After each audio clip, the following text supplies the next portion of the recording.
Hello, everyone. Welcome back to the Wolfie's Wish Pet Loss Support Podcast.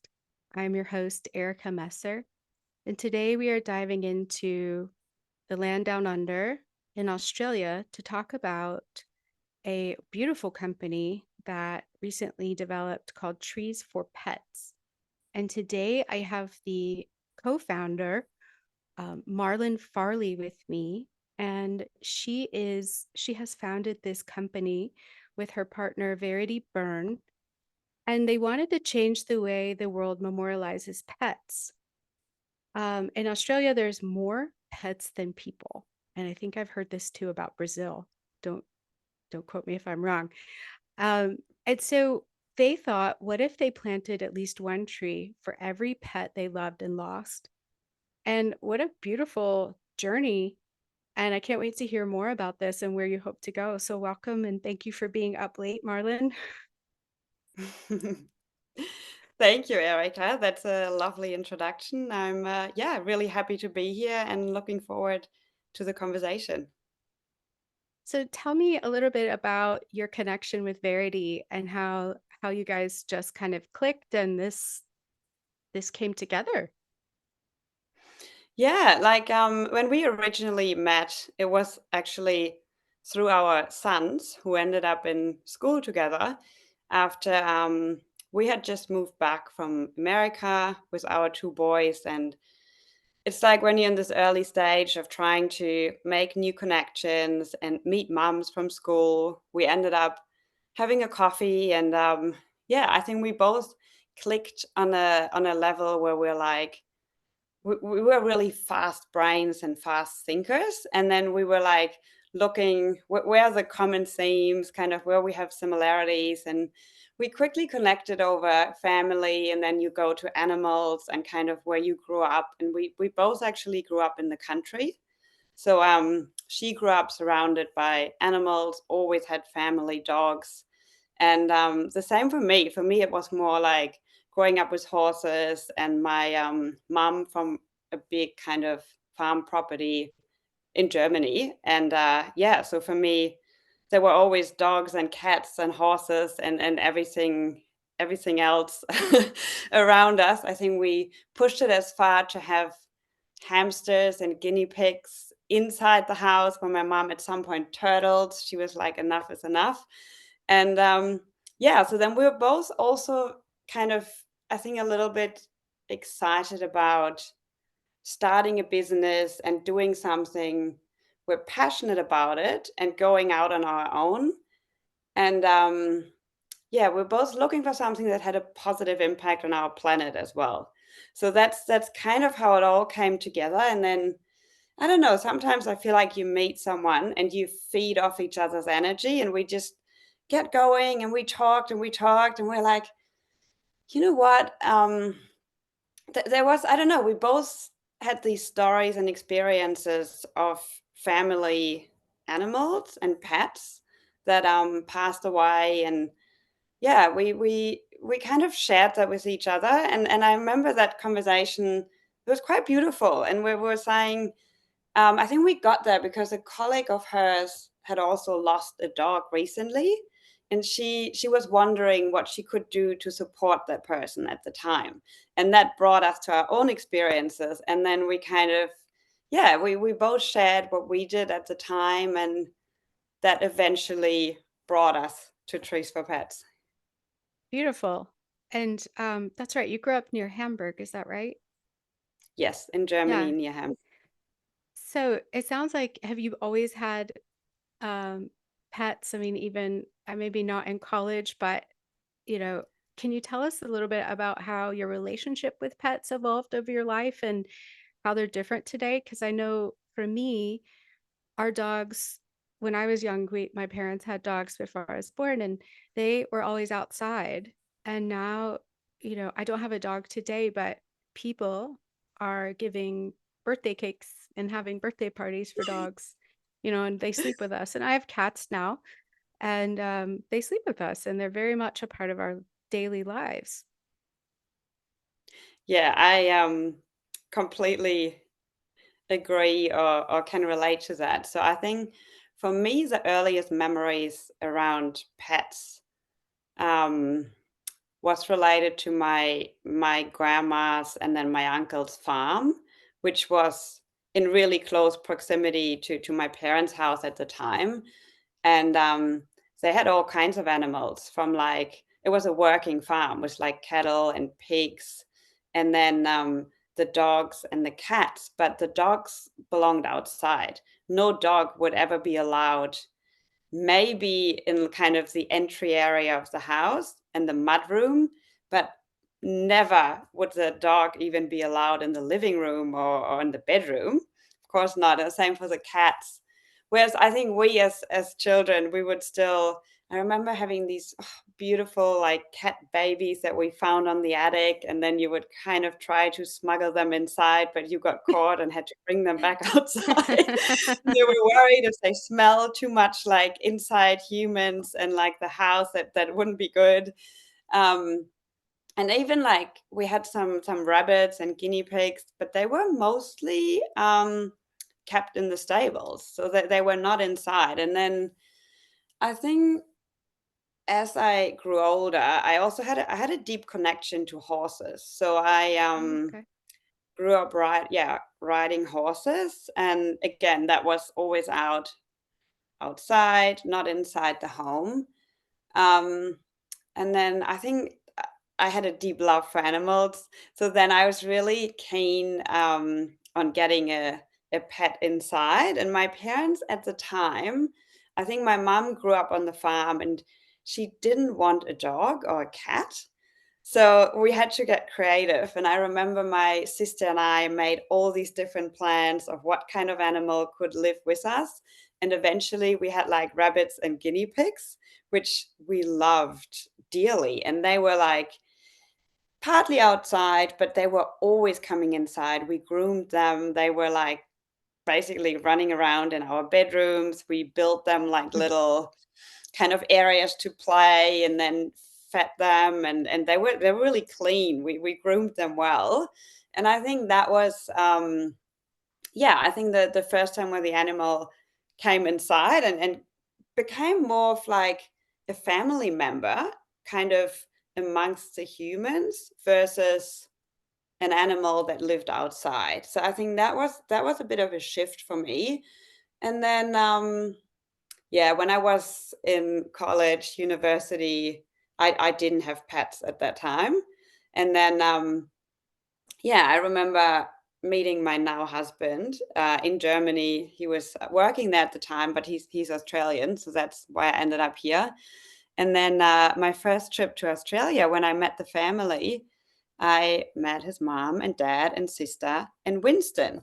Winston was a golden Labrador, and I still remember like his friendly kind of personality, but also like big personality. When Winston came into a room, it's like some people they come into a room and everyone turns around and notice them. They just have this energy. So he was to me, I met him as a family member.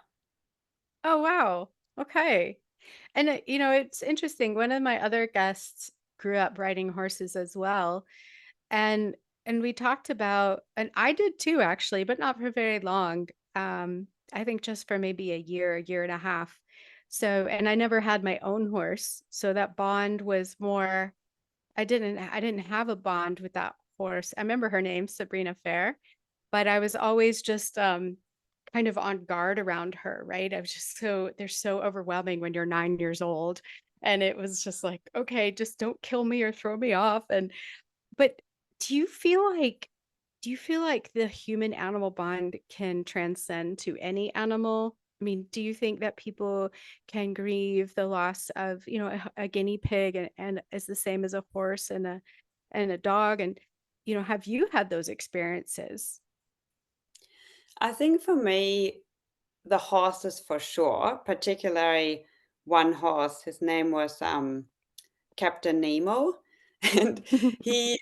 I think there's a bond that you have while you surround, like around them. You kind of, I don't know, spend time together. I remember just having him like outside grazing, and you kind of groom them, and it's just this beautiful warmth of a horse, this big warm animal, especially in Germany. The winters get really cold, and kind of the warm air they breathe out. But then also the riding itself, because when you're on the horse, and I did a lot of horse riding. So I was there almost every day.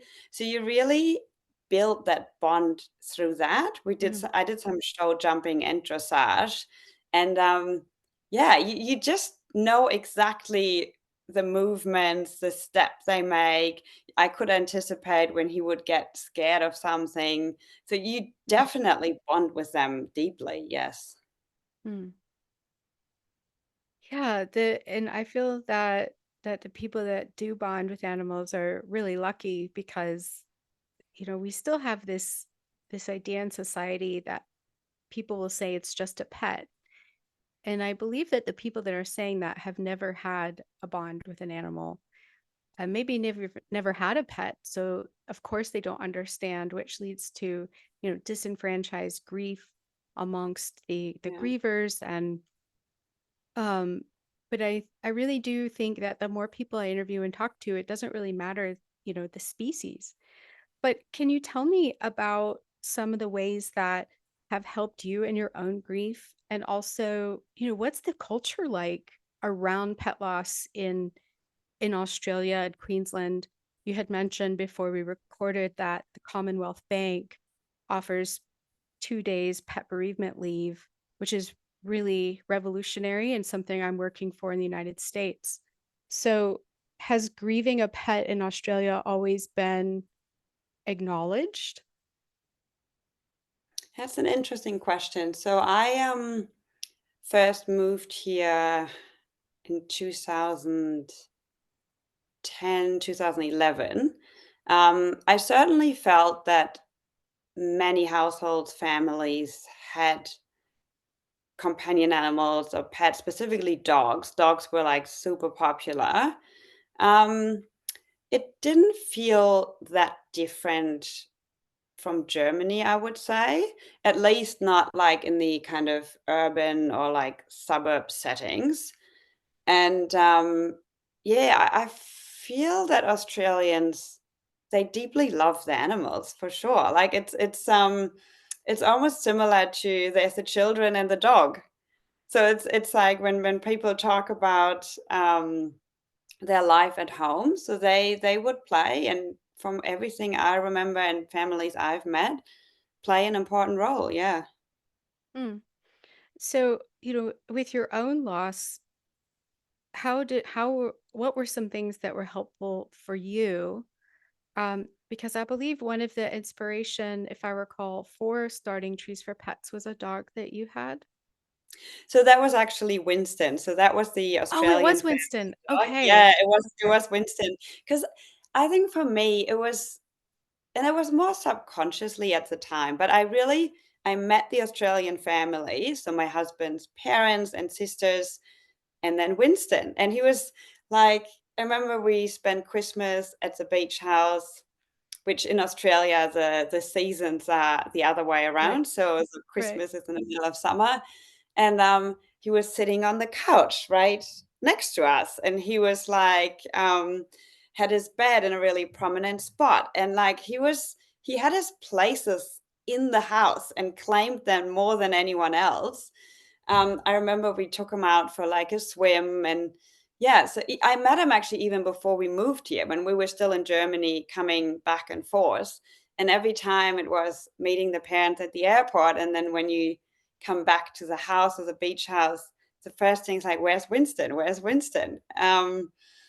And yeah, so I remember at the time that he passed away, he was about 12, I think.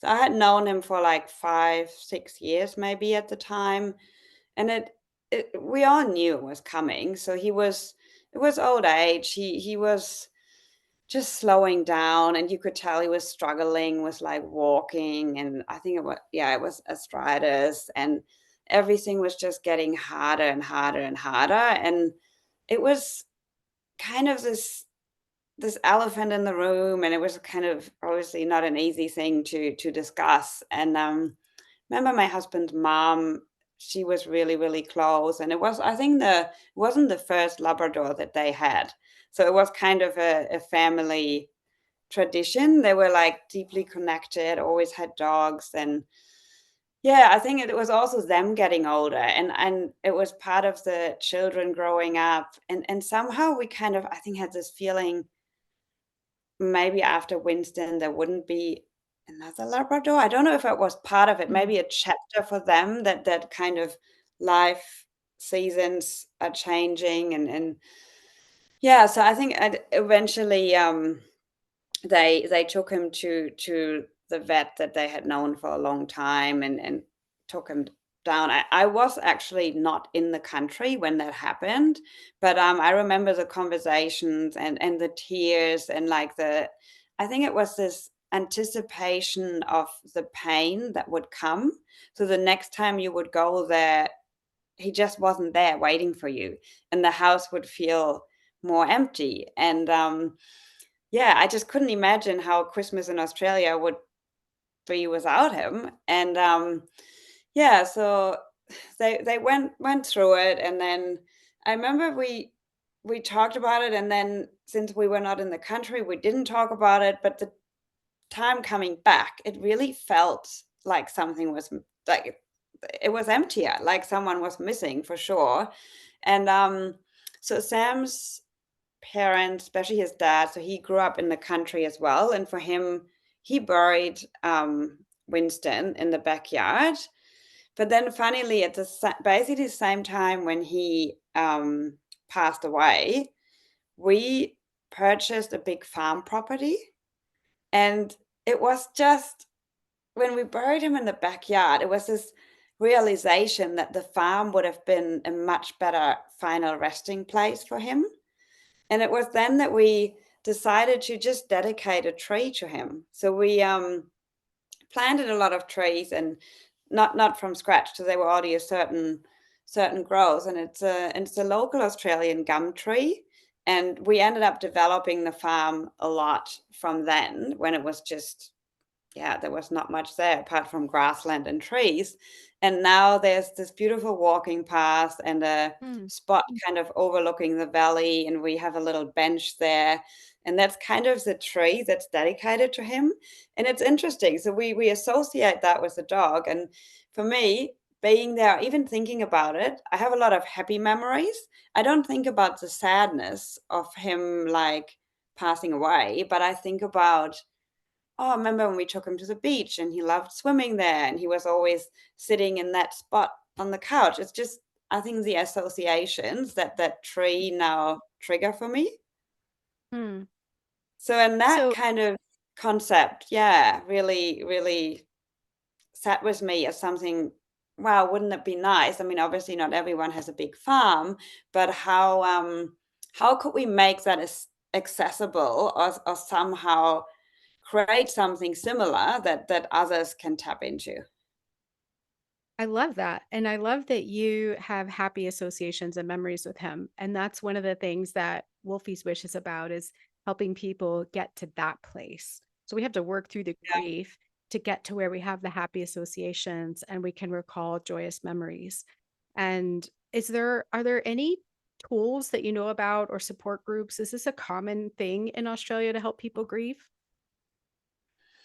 Mm, I think it's a bit divided. So I can see Australian culture. There's this element of being tough, and there's a lot of people with like farming backgrounds where it probably wouldn't be the most outspoken kind of thing to discuss or like talk about. But then on the other hand, there's this really deep love and respect for animals. So it's interesting. I mean, now through my work with Trees for Pets, I've come across and I would say found a strong community. There's definitely pet loss grief counselors. There's a lot of really, yeah, like caring and kind pet end of life care services, from like helping people making the decision assessment, euthanasia services at home, and then yeah, resources if it's online support groups or like one-on-one with some grief counselors. So there's a fair bit available. It's hard for me to compare because I don't actually Sure. know what it's like in America or Germany. Sure. Yeah, I think it's different everywhere, and it definitely culture plays a big part of it, but I think we all grieve the same. It's just how we show it is different, and what is acceptable for treating it is different. I Yeah. think that's still a really interesting one because I remember with Verity, like early in our friendship, when she had that situation where it was someone from work, but she knew that person quite well, and she knew that her dog had passed away, and she's like, no, I think they had a really strong relationship. She mentioned the dog often, but I just don't know what to do. And I think that was the other thing where we're like, it's really hard still in society to understand what feels right to the other person. And she's like, if I do too much, maybe that comes across the wrong way. Can I do too much? But she really felt Mhm. like she wanted to do something for her. And I think she ended up sending her like a lovely card and flowers and like maybe some chocolates at the time. But yeah, it was a difficult thing to know. And there was no kind of answer of what's right or wrong, right? Yeah, that is a really great area, and it's interesting. You're the first person who has brought up the question of what if I do too much? Yeah. And my first thought is I don't think you can do too much. And if you start to, the person will be probably say, "Hey, hey, relax." And open up. But what a beautiful problem to have. You're supporting me too much. Stop it, I know, Um I know, and that's kind of I remember she said it, she's like, "You know what? Way better to do too much if I can than yeah, not then doing nothing. anything." I love Yeah. that. I love that. I think I'm gonna make that into our promotional post for this episode. But I want to tell people about how this works, and I think it's such a great idea. So, listeners, the way this works is, and this is all on their website, treesforpets.com.au, which will also be in the show notes. But you purchase your reforestation tree, and you can decide if you want it right in a different where you want it to be. They take care of the planting and reforestation impact. Then the recipient, or if you're gifting this, that person receives a personalized pet memorial tree certificate. But the coolest part is you have this virtual forest on your website. So you can find out details about your tree, where it is, the reforestation it supports, and discover other pet memorial trees planted by your community. So this is a really multifaceted uh, enterprise, because it's not just one tree in you know one forest in Victoria. Can you tell us about the evolution of how you really branched out, and where you want to see trees for pets, where you want to be in 5 and 10 years? Well, I think thank you for describing that very well because that's actually one of the hardest part about our business to really, I think, concisely articulate what we do and how it all works. You did really well on that. Um, Thanks. I think what you said earlier, so we're having this kind of dream, or we always say, imagine, what if we plant at least one tree for every pet we love and lost, right?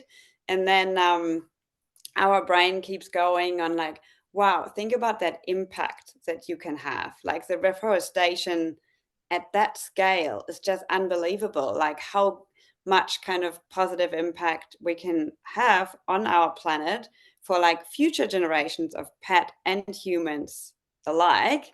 And so we kind of started with this farm idea, and we're like, what if we plant and dedicate like other trees that we've planted? And then we're like, not big enough, not big enough, that's too localized.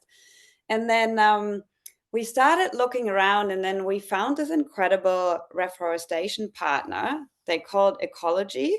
So completely accredited, and like they're working with like some of the most amazing reforestation projects all around the world. So it could be in El Salvador, it could be in Brazil, in South Africa, like everywhere, and Australia. And so we like, how can we connect and bring this together? So we worked with them and were able to get all these information. So every single tree that gets purchased and planted, we receive the data. So we know which reforestation project it supports. Every tree has like an individual ID. We even have the Google Maps kind of geography link and know exactly where it is and the species of the tree, the day it was planted. And so they have like a basic digital infrastructure to visualize that. But then we kind of, invested into further personalization and automation, and then having this virtual forest with these beautiful kind of labels that kind of, when you click on that tree, that pops up and you can actually read, this tree was funded by Marlen in honor of Winston. And that kind of makes it really personal. But then on the other hand, you see all these different trees, every single tree that was planted by a grieving pet parent or like a good friend who did it as a gift. It's all there. And you see the impact at scale that we have as a community. And with that infrastructure in place, we're unstoppable. We can go as big as the global pet community wants to go with us. I love that. And I also wonder, you know, it reminds me that so my dad is a really hard person to get a gift for. And one year his sister purchased a star for Yeah. him for his birthday. And, of course you can't do that, but it was a certificate saying the star was named after you, which also you can't do. But it was a beautiful and kind and really fun gift. And so, through ecology or maybe an extension of trees for pets, or do you know of other ways people can celebrate life, maybe the loss of a human, or just to celebrate the birth of a child. I think that planting a tree helps and is such a beautiful way to acknowledge, significant moments in our lives. Has that ever come up, or do you know of any other organizations that also do You this mean type not, of yeah, not planting a tree, but something else? No, Like, no, planting a tree, definitely planting a tree, but for other yeah, memorial reasons. I'm trying to remember the names. I've come across trees. I don't remember the name, but I know that there's other organizations, often not as kind of global, but like I think dedicated to specific reforestation projects or countries. I've definitely seen some. There are yeah, there are companies who do that. Not as yeah, as I said, not related to like celebrating someone's life and after the person or animal passing away, but other milestones. And then on another level, there's actually an Australian company who it's really interesting. Like they bought a beautiful piece of land, and they've created a process where, and this is for humans, where people can infuse the ashes of a person into the roots of a tree. So the ashes get treated, and then they saying like the spirit and so the tree become the person becomes one with the tree, and then that's the memorial. So there's a beautiful tree memorial park, Hmm. like an hour away from Melbourne. And it's that's kind of that's another thing that I came across and that really inspired me, like this tree. And they do like memorial services there. Like, Mm, yeah, that's something where I'm like, "Oh, okay." And that's they do it for pets as well, but, it's a pretty, expensive kind of service okay. per person and tree, but, yeah, that's something else that kind of inspired us. Well, maybe you have, maybe once Trees for Pets is well established, you and Verity can branch off and have, um, trees for celebration and because I Yeah, for love the that birds of you're the child, global. right? Yeah. That's a Yeah. beautiful, It's a idea. Yeah, I love that, yeah. and, it's the technologies that is there because we've kind of invested in the back and, the tech behind it, so it's, yeah, it's definitely something to do, and I think that's the other thing, a tree, you associate it with life and something positive, right? It's Mhm, not,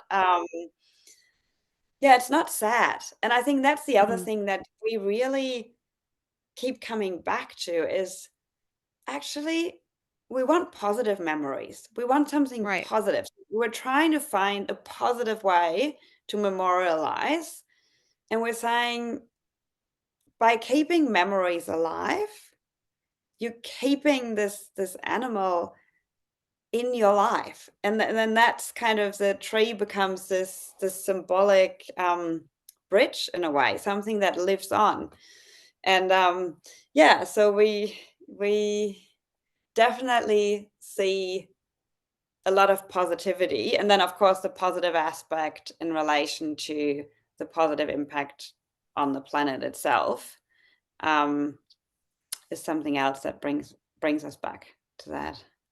Yeah, I think a lot of people wanna find meaning in loss, and I think this is a beautiful way to tie that in, and I'm curious, I bet there's people that are gonna wanna go visit their tree in person. Has anyone ever requested that yet? Not yet. I mean, Okay. they have the locations on the map, so there's probably ways, especially the reforestation work here that's supported in Australia. Um, we've I have not been to the site. I have a lot of information, pictures, and that's what we do. We're completely transparent and we show a lot of visuals and information about the work that's done. And then, of course, on our farm, like that's a place you can visit. And we also, for the local community here, we actually have an offering where we offer people to dedicate a tree on our farm. They can scatter the ashes, and they can come out and visit at any time. This is beautiful. This is so wonderful. So, if listeners, I have listeners from all over. What is the best way, for them to can they check out, let's say if they're in Canada from your website? Yep. Okay. And so Yep. then a certificate will just be mailed Yeah, to the so there's recipient. different ways. So as we said, the core of it is the reforestation tree that is then replicated for our virtual forest. And then the certificate, we can either do a digital delivery of that. So it just comes as a PDF that the person can print at home or just keep as a digital one, because that has the lowest, of course, footprint, so the Mm, carbon footprint. So if you want to do like the best thing for the planet, you keep it digital. But for most people, it's a really important document, and so we print them on really beautiful recycled paper stock, and we mail them. So we most of our current planters are from Australia, or we have a lot of overseas people, Australians, who then purchase for their family members or friends in Australia. That's really interesting. I don't know if they have a stronger kind of browser history and connection, of course, to Australia, and that's why they found us. But yeah, we can mail to other countries as well.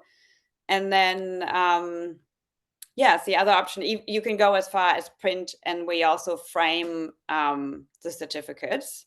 So there's different options, and then we have okay. some gift bundles where we have candles, for example. They're forest scented, and Yeah.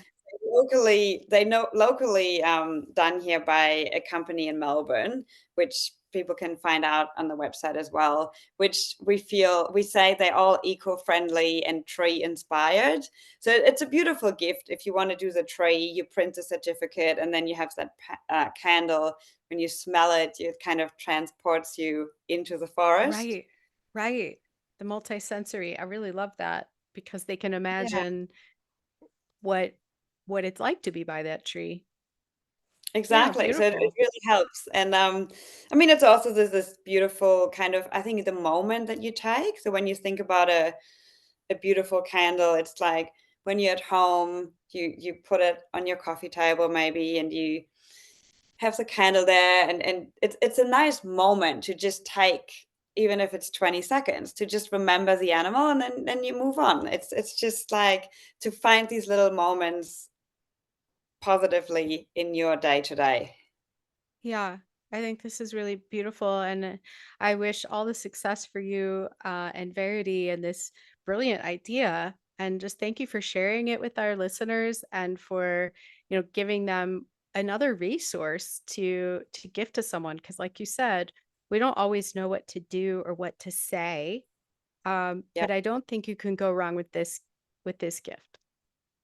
No, that's the other thing. We felt the same way. So like gifting is definitely a big aspect. And so what we recently found, we had a few vets actually reaching out to us, and that's what we thought is such a beautiful idea. Like that they do it for their patients or their clients, and Hmm. yeah, consequently patients, to support them through the grief. Hmm. And yes, some of the vet clinics in Melbourne, and we have some up in Queensland. Yeah, so they do it for all the pets that they put down or kind of be their vet till the end. They give a tree to the grieving pet parents. And you have an Instagram account that people can go to. Can you tell us your Instagram handle? Yes, it's just, let me make sure I'm reading this correctly and I'm not making any mistakes, which I should know by heart, obviously. It's trees.for.pets.